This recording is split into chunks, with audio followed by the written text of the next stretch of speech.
Supercrack Estrella presenta Aquel castillo y su ritual atrapa ovnis del año 1972. ¿Hay una conexión entre rituales satánicos y la presencia de ovnis? ¿Son estos rituales satánicos una forma de abrir portales dimensionales por donde entran estos ovnis? Déjame que te hable de una fiesta en un castillo en el año 1972 y decide después del video si hay una conexión entre rituales satánicos y ovnis. Inusual. Sena y Marne, tierra de ovnis. En nuestros archivos encontramos rastros de fenómenos no identificados que tuvieron lugar en Sena y Marne. Pero realmente fueron, de vuelta a las fronteras de la realidad. ¿Qué es lo que hay en Sena y Marne, tierra de ovnis? Hay un castillo llamado el Castillo de Ferrieres, ubicado a 26 kilómetros al este de París, y en este castillo se realizó quizás la fiesta Illuminati más famosa de todos los tiempos. Ocurrió en diciembre del año 1972, un año plagado de avistamientos ovnis por todo el mundo, y además el lugar donde está el castillo es famoso por ser el lugar de Francia con más avistamientos ovnis. ¿Podemos pensar entonces que estos ovnis aparecen con estos rituales satánicos? Aquí están los datos para que tú mismo puedas analizarlos. La increíble fiesta surrealista de los Rothschild, que desató un sinfín de teorías, ocurrió en diciembre de 1972 en París. Los invitados lucieron diseños surrealistas, muchos de ellos diseñados por Salvador Dalí. En 1972, Guy y Maria Helene Rothschild, miembros de una poderosa dinastía de banqueros europeos, hicieron una fiesta en su palacete de París que quedaría en la historia por los sofisticados ornamentos que llevaban los invitados sobre sus cabezas. El 12 de diciembre de 1972, el matrimonio conformado por la baronesa Maria Helene de Rothschild y el barón Guy de Rothschild decidió realizar una fiesta en el Castillo de Ferrieres, en las afueras de París. Fue una celebración tan legendaria como misteriosa, con invitados chic y de alta alcurnia que llegaron al lugar con ropa de gala y portando ornamentos surrealistas sobre sus cabezas, muchos de ellos diseñados por el mismísimo Salvador Dalí. Los Rothschild formaban parte de una dinastía de banqueros y financistas vitales para la historia económica de Europa de los últimos 3 siglos. Su fiesta, a la altura de su abolengo, fue un derroche de sofisticación que no se había visto nunca antes, en un ambiente onírico, donde confluían, en salones apenas iluminados, personas con jaulas de pájaros doradas sobre sus cabezas, o empleados de servicio disfrazados de gatos que fingían dormir o ronronear por los rincones. El carácter inusual del encuentro, donde además era posible toparse, sobre las mesas del convite, con muñecos de bebés rotos o maniquíes de mujeres desnudas, despertó también un sinfín de teorías conspiranoicas.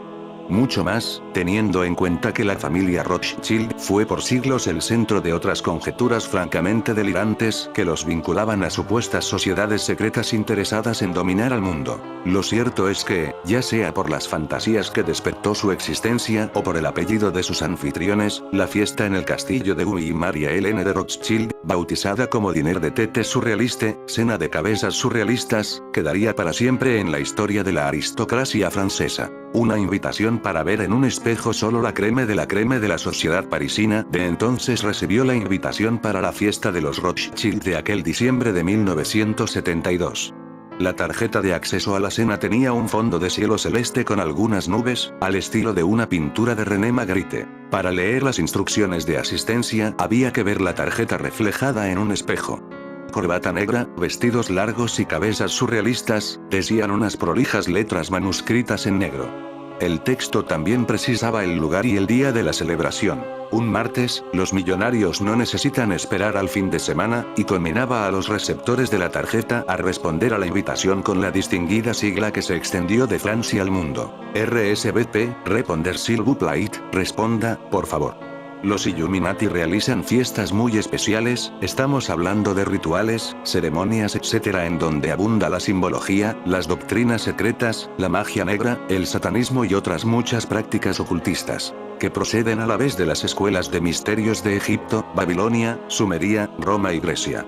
Esos conocimientos de esas escuelas se transmitieron mediante linajes y sociedades secretas a lo largo de la historia y les ayudó para llegar a controlar encubiertamente casi todos los ámbitos de la vida humana, hasta llegar al día de hoy, en donde son los dueños del mundo y muy pocos esclavos o borregos son conscientes de su existencia. No todas las fiestas o rituales son iguales, hay unas que son poco relevantes y otras sumamente importantes como el llamado Festival de la Bestia. Según el investigador sobre el linaje Illuminati Fritz Springmeier, muchos ex miembros le habrían pasado información sobre ese ritual dedicado a Satán. El Festival de la Bestia ocurre cada 28 años y es atendido por los principales comandos de los Illuminati. Es una ceremonia de gran nivel y no solamente está asociado al número 28 sino también a su reverso, el 82. Aleister Crowley, uno de los ocultistas más famosos, se refiere al 28 como el número de la bestia y está asociado con el unicornio, el pavo real y el arco iris. Por lo tanto vemos que la numerología juega un papel importante en los sucesos siempre y cuando se tenga ciertos conocimientos, que están en manos de esa gente por medio de los linajes y las sociedades secretas y que lo han ocultado a la humanidad durante siglos. Para los cabalistas el 28 es un número muy poderoso, por lo tanto tenemos no solamente la simple numerología sino la utilización de la cábala. De acuerdo con algunos, el Festival de la Bestia ocurrió en 1982, el 82 es la inversión de 28, y el anterior en 1953 o 1954. El último debió haber sido en el 2009 o en el 2010. Si vemos detenidamente el período 1953-1954, podemos ver que no es casualidad que grandes cambios hayan ocurrido en esos años, como la primera Junta Bilderberg, 1954, en donde todas las facciones del poder mundial firmaron un pacto de colaboración. También tenemos en aquella época la enorme importancia que le dio Estados Unidos a la utilización de armas nucleares y a su propagación por el mundo como energía nuclear con el programa de átomos por la paz. En el Festival de la Bestia, una novia es entrenada y presentada a Satán Saturno Baal Moloch Bapomet y tiene que ser virgen, aunque no tengo claro si la sacrifican, pero es lo más probable. Esta ceremonia es casi siempre llevada a cabo en un castillo o en un palacio y lo más probable es que sea en Europa. Se dice que las ceremonias de menor rango se realizan en Estados Unidos, aunque son más numerosas y frecuentes. Los testigos afirman que Satán aparece en persona e interactúa con los líderes del mundo, dictándoles lo que deben hacer y cómo se deben organizar antes de que dé lugar el próximo Festival de la Bestia. Un ejemplo de este tipo de ceremonias lo encontramos en la película Eyes Wide Shut, dirigida por el famoso Stanley Kubrick, que casualmente murió después de filmarlo. Esta fue quizás la más deslumbrante, pero las reuniones que organizaba el matrimonio, especialmente ella, siempre habían sido un punto de encuentro para la alta sociedad francesa. A punto tal que, según contó el propio Salvador Dalí, hubo alguna figura rimbombante del jet set parisino que amenazó con suicidarse si no recibía una invitación. El castillo de Ferrières, ubicado a 26 kilómetros al este de París, era sin dudas el lugar indicado para un ágape de este tipo. Construido en la década de 1850 por el barón James de Rothschild, bisabuelo de Guy y fundador de la rama francesa de la banca Rothschild, el Château había sido el más grande y lujoso de Francia en el siglo XIX. El exterior del castillo Ferrières fue iluminado con colores naranja y rojo, algo que algunos amantes de las teorías conspiratorias relacionaron con las llamas del infierno en la escena del ritual de la película. Kubrick desvela las extrañas ceremonias que realizan muchas personas con dinero y poder en la ciudad de Nueva York, en donde están presentes el sexo y los sacrificios. Así alimentan energéticamente a los demonios o entidades oscuras que les han ayudado a conseguir dinero, poder y fama en la vida terrenal. Ya después de esta introducción, pasamos ahora a analizar unas fotografías de una fiesta de los Rothschild realizada en 1972.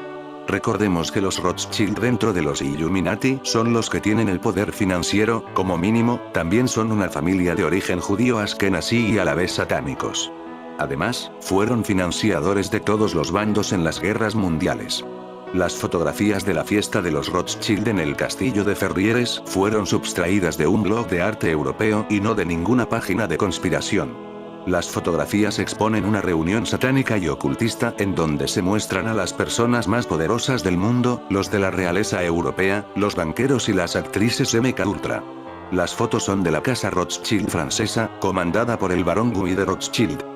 Pero antes de mostrarlas, pasemos a investigar un poco el lugar en donde se produjo la reunión, el castillo de Ferrières. Un lugar ideal para el encuentro. La construcción, realizada a imagen y semejanza de las torres de mármol de Inglaterra, contaba con 30 kilómetros cuadrados de bosques, 80 habitaciones para invitados, alojamiento para 100 trabajadores y una sala principal sostenida por columnas de atlas y cariátides esculpidas por Charles Cordier.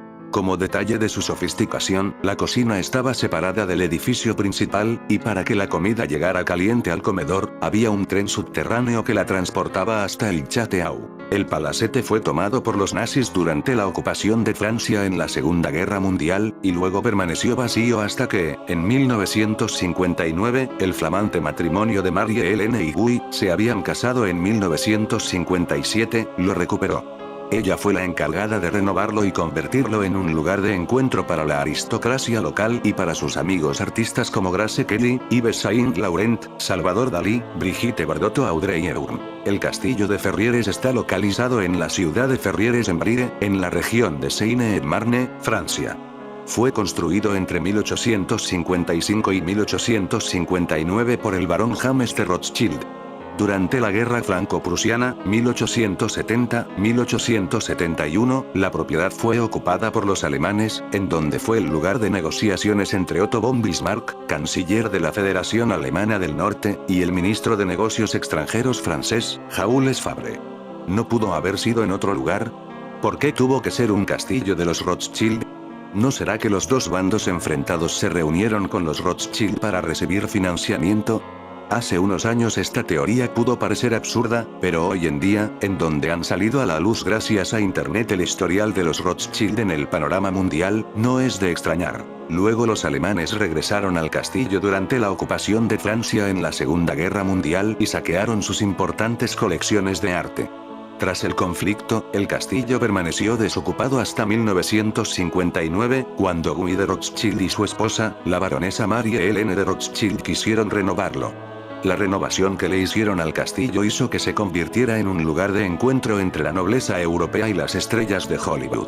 En 1975, 3 años después de la fiesta que se mostrará a continuación en las fotos, Guy de Rothschild y su esposa donaron el castillo a la rectoría de la Universidad de París, y actualmente está abierto al público para visitas guiadas y eventos. Si hubiésemos sido invitados a la fiesta de los Rothschild en 1972, al entrar en el castillo nos recibirían los anfitriones, el barón Guy de Rothschild y la baronesa Marie-Hélène de Rothschild. Y la noche de la cena surrealista, Ferrières fue protagonista principal.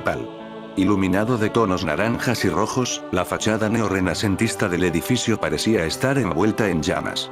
De acuerdo con la descripción del evento que realizó el diario francés Le Figaro, en la escalera principal, que estaba escasamente iluminada, los empleados se encontraban tirados con máscaras de gato, acariciándose o simulando dormir. Antes de llegar al salón principal, los visitantes del evento debían atravesar habitaciones a oscuras, dispuestas como laberintos, surcadas por cintas negras que actuaban como telarañas.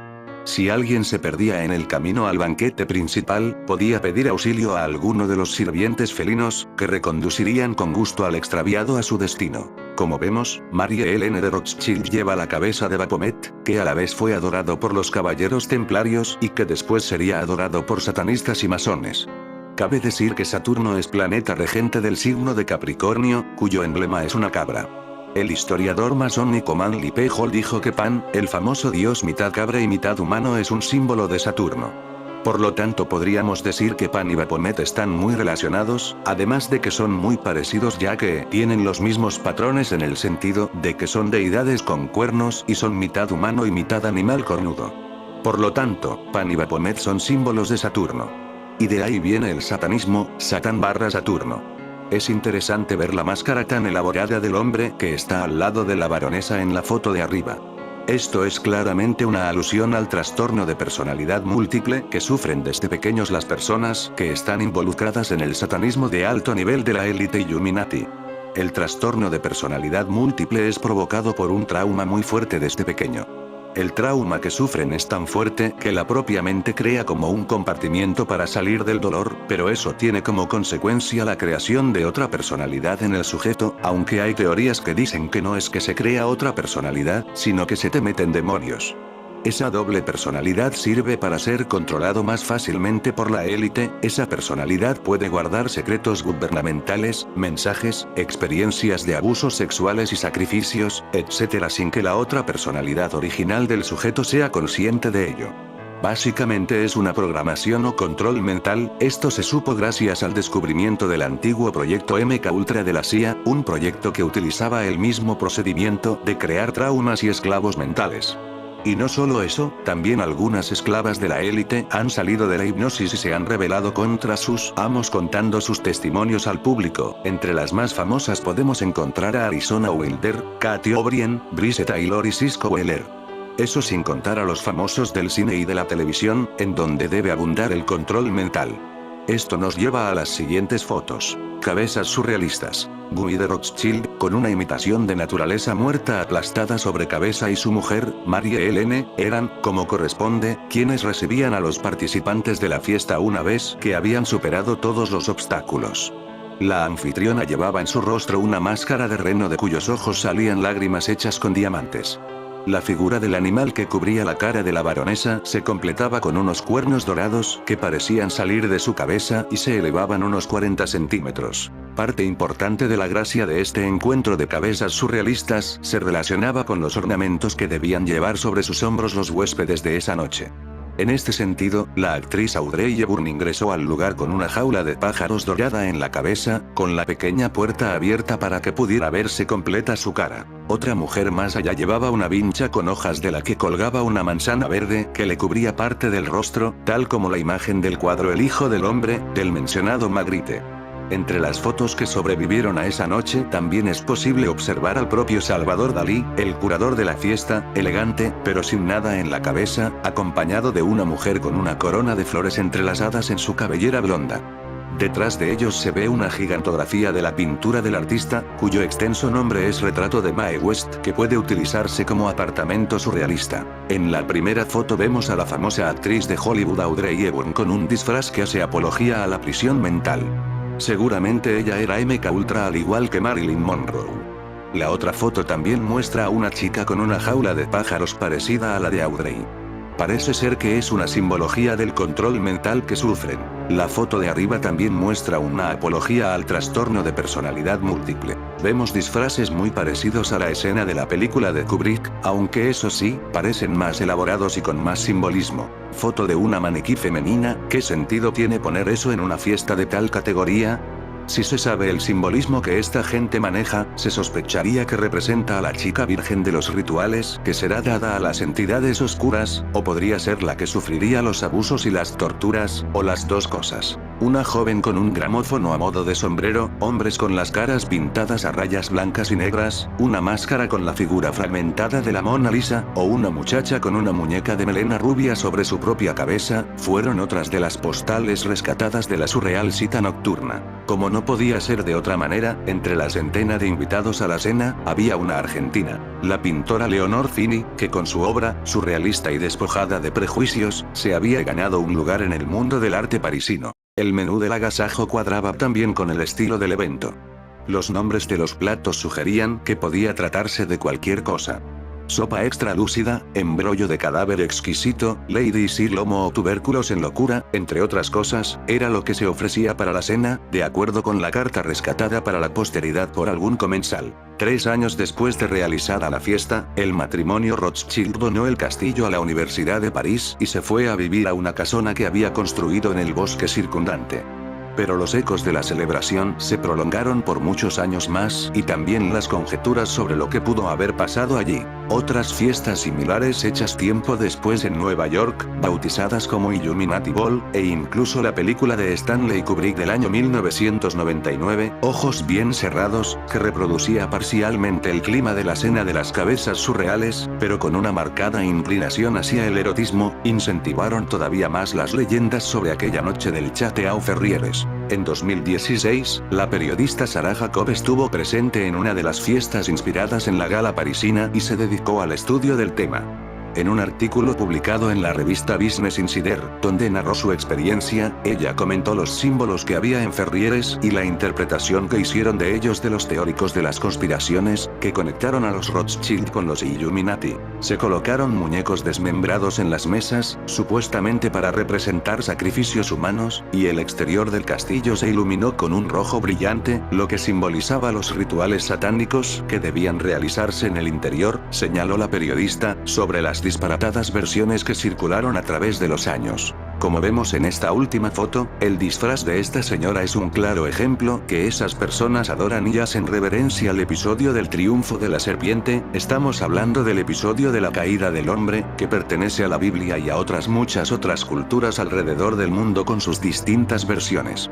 En la caída, el hombre queda atrapado en un mundo cruelmente denso y material, con muchos placeres y pasiones, olvidándose así del mundo espiritual debido a esa disminución, más no eliminación, del tercer ojo o glándula pineal por el engaño de la serpiente.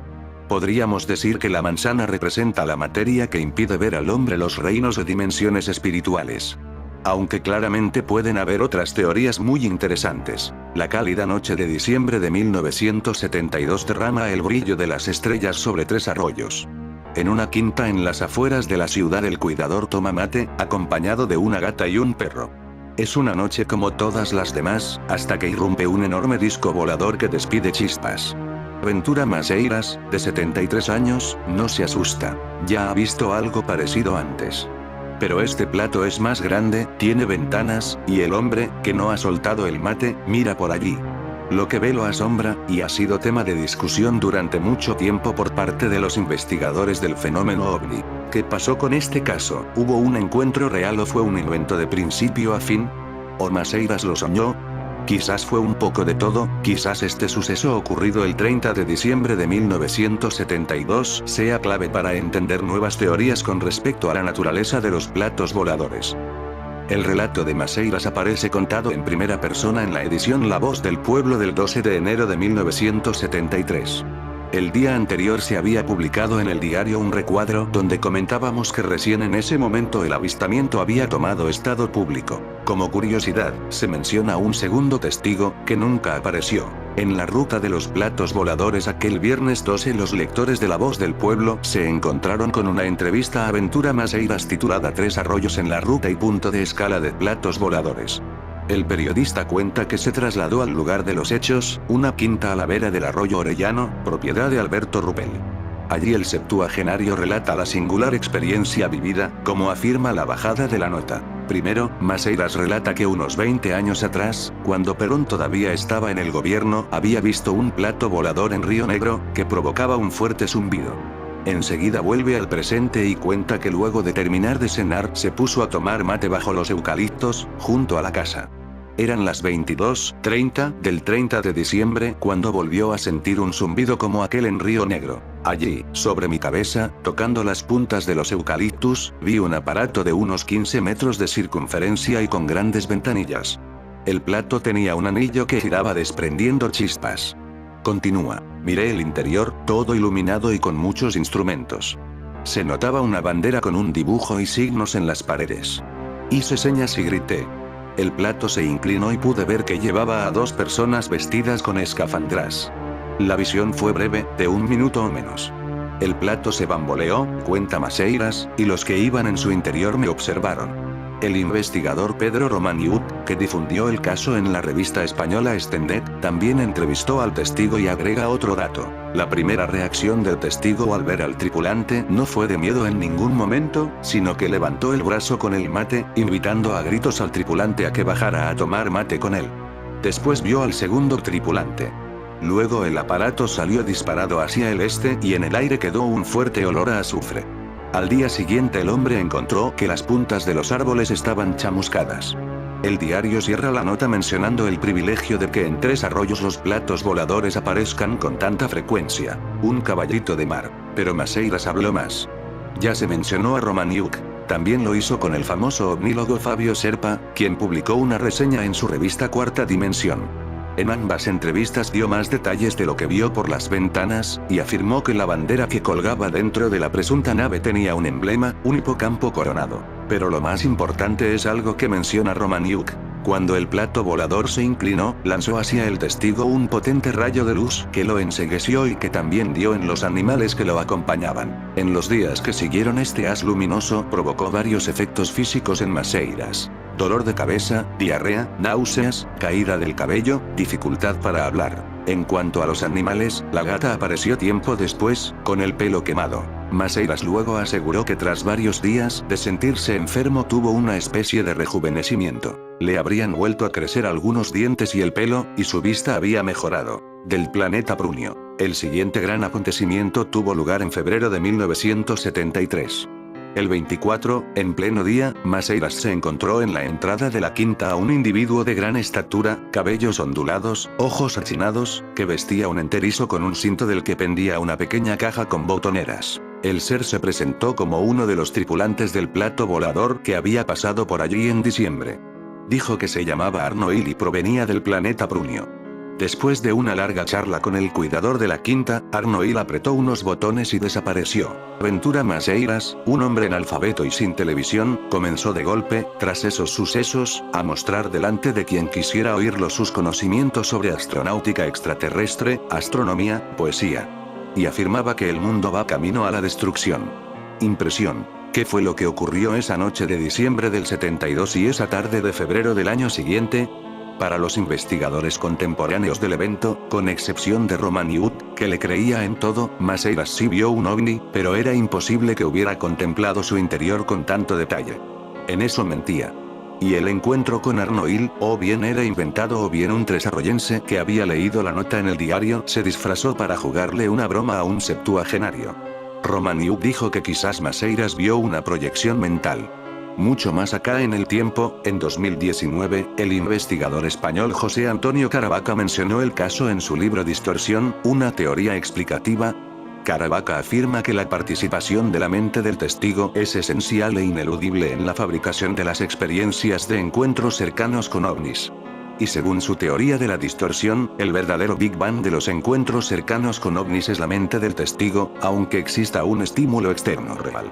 De allí que Maceiras recordara tantos detalles de su experiencia, como el del emblema del caballito de mar, ya que habrían sido impresos en su mente. Durante mucho tiempo el caso Maceiras se consideró una fabulación. Quizás a la luz de las teorías actuales se pueda entender qué sucedió y, así, plantear una reivindicación de un hombre que cuidaba una quinta y terminó ofreciéndoles un mate a los extraterrestres. El misterioso objeto volador del Castañuelo. La moderna historia ufológica de la provincia comienza un 18 de diciembre de 1972 en el Castañuelo. Allí un pastor llamado Juan González conducía a su rebaño por un paraje llamado Los Barrancos. Estaba amaneciendo cuando a nuestro protagonista le sorprendió un extraño estallido. Aquel ruido parecía haberlo provocado un objeto volador en forma de frigorífico plateado, del que destacaban 4 patas que sobresalían de aquel fuselaje. Nuevamente escuchó otro estallido y las cabras, que Juan González pastoreaba, quedaron inmóviles. Sorprendido por este hecho trató de moverse él, pero al igual que los animales algo parecía imposibilitar su movimiento. Nervioso, atenazado por algo que no podía ver pero que intuía que provenía de aquel objeto, trataba de memorizar cada detalle. Habían transcurrido 5 minutos eternos cuando un nuevo estallido sorprendió al pastor. Aquel artefacto se había elevado a una velocidad inusitada, perdiéndose en el onubense cielo matutino. Con su marcha desapareció también el inmovilizante influjo. Juan González pudo comprobar cómo su experiencia ufológica había ido más allá de lo que jamás podía haber imaginado. A raíz de que el Heraldo Austral y la OTEC Experimenta Tu Entorno están trayendo a la zona al experto mundial en el tema OVNI, Sixto Paz, un caballero se comunicó con nuestras oficinas de redacción señalando que él había sido piloto de la Fuerza Aérea Chilena y de LAN Chile, y que había tenido la oportunidad de volar 1 hora y cuarto acompañado por ovnis desde el archipiélago de las Guaitecas hasta los nevados del Chillán en el año 1972. Nos contactamos con don Ricardo Francés, de 83 años, originario de Puerto Montt, quien nos recibió en su casa en Frutillar, donde está radicado desde 1983, siendo miembro activo de la comunidad lacustre, y nos empezó a contar una de las historias más fascinantes que he escuchado a las 12:45 de la noche del 29 de diciembre del año 1972, en un vuelo aéreo de carga comandando un avión Boeing 727, con un copiloto y un ingeniero de vuelo. Regresábamos a Santiago desde Punta Arenas con un cargamento de corderos congelados. Era una noche muy buena, despejada, y nos vinimos desde las Torres del Paine derechito por el territorio chileno. Era una noche hermosa, había nubes bajas y aproximadamente a la altura de las Guaitecas, al sur de Chiloé, yo vi una luz que iba volando debajo nuestro a unos 1000 metros de altura. Yo iba a 12.000 metros y veo que esta luz pasa sobre un poblado que podría haber sido Quellón. Pregunto a la torre de control aéreo de Puerto Montt qué tráfico aéreo había esa noche, la torre responde, negativo, no hay ningún tráfico en la isla. Entonces continuamos conversando entre nosotros y la luz seguía volando por debajo nuestro, podíamos verla pasar entre medio de las nubes, definitivamente era algo que estaba volando. Entonces me dicen desde Puerto Montt: debe ser un ovni. El copiloto contestó: así parece. Y, en ese momento, en 15 segundos en lo que uno demora en decir así parece, la luz subió desde 1000 metros a 12.000 metros y se nos instaló adelante del avión. Lo valioso de esta situación es que nunca se había comprobado que ante una comunicación radial la luz reaccionara y actúe, porque al parecer escuchó que nosotros la estábamos observando. Yo estaba fascinado, la verdad es que nunca tuve miedo, y yo que no creía en estas cosas, al fin veía uno de estos objetos y su apariencia era como la de un sol que palpitaba. ¿No lo encandilaba? No. Se mantenía a una distancia del avión, todo el tiempo la misma distancia.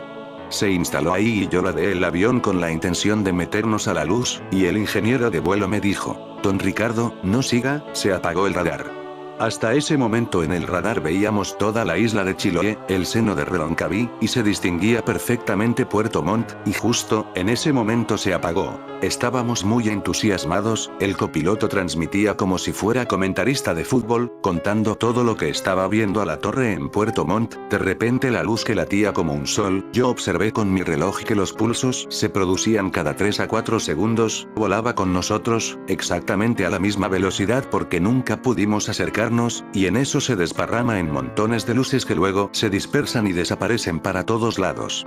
Seguimos volando y la torre preguntándonos que qué pasaba y si aún veíamos las luces. No, negativo, contestamos, ya estábamos casi en Puerto Montt y, en ese momento observamos que el volcán Villarrica estaba en erupción esa noche, y hablamos con los pilotos. ¿Qué noche más interesante tenemos? Vamos a ver eso. Y como éramos carguero y no vuelo comercial, partimos. Y en eso el copiloto me dice: mire, y al lado de la cordillera venían 7 luces, pero lejos, lejos.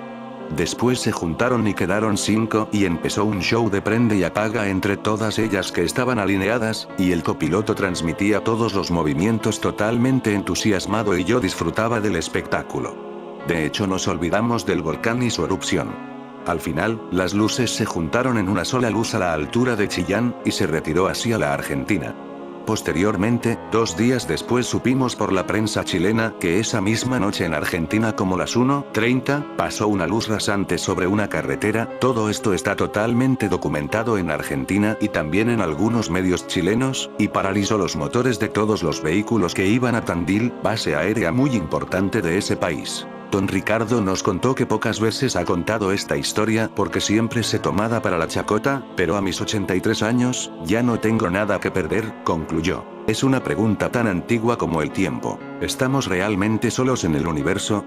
A juzgar por ciertos archivos de la República de Seine-et-Marne, nada es menos seguro. Sobre todo porque la fascinación por los hombrecitos verdes vuelve periódicamente a las columnas de su semanario favorito. Regreso al futuro. ¿Pero qué eran esos ruidos ensordecedores en el cielo primaveral de Seine-et-Marne en 1975?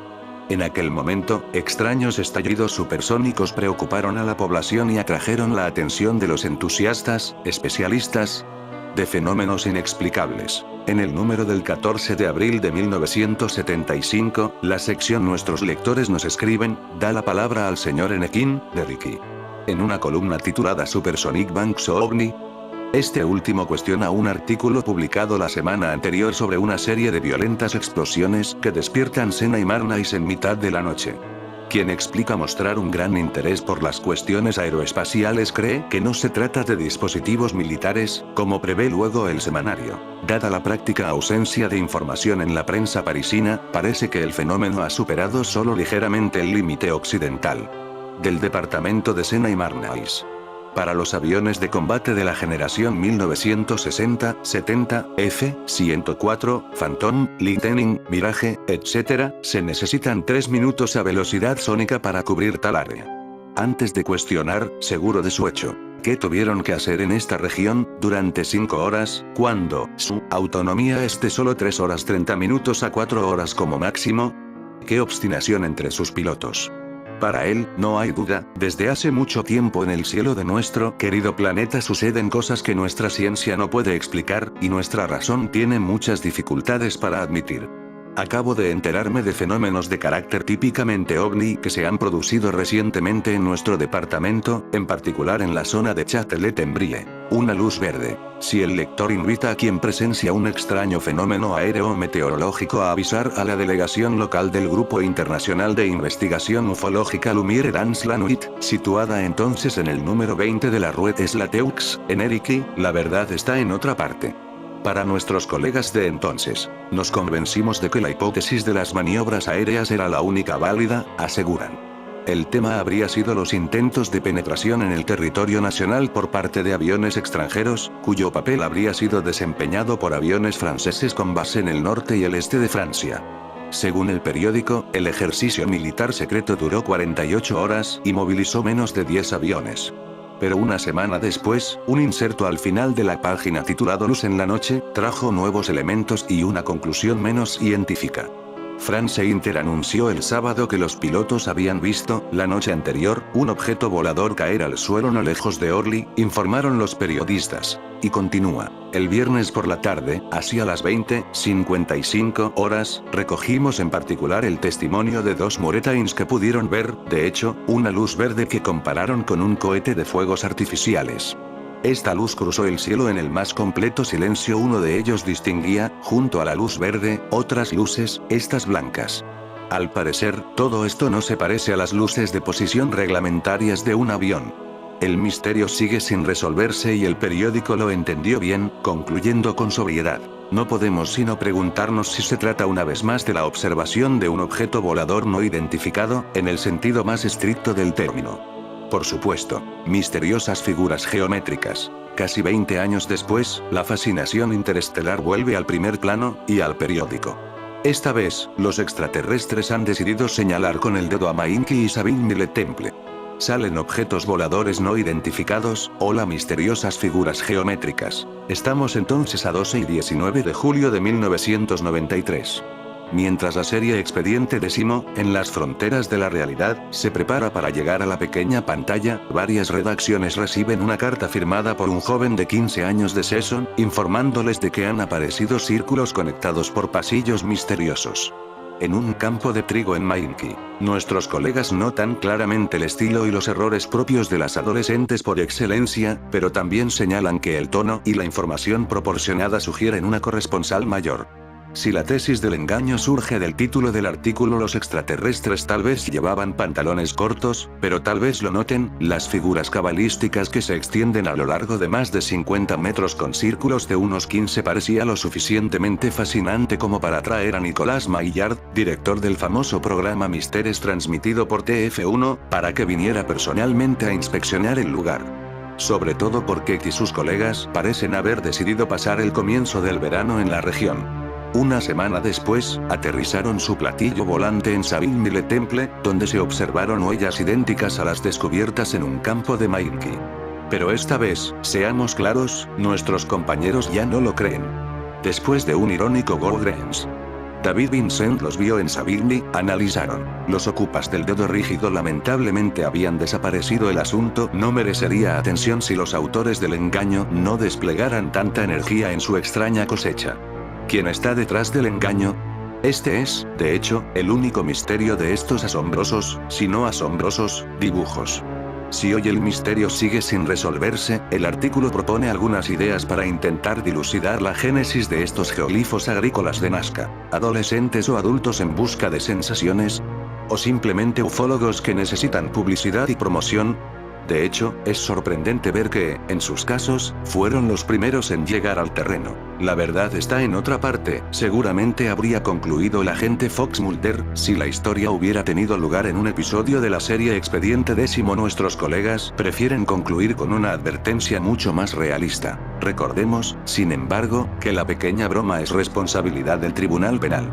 Los inspiradores británicos del fenómeno Mainki, que hace un año trazaban círculos en la campiña inglesa, lo comprendieron el día de su detención. En fin, amigo de Supercrack Estrella, que tengas un buen día.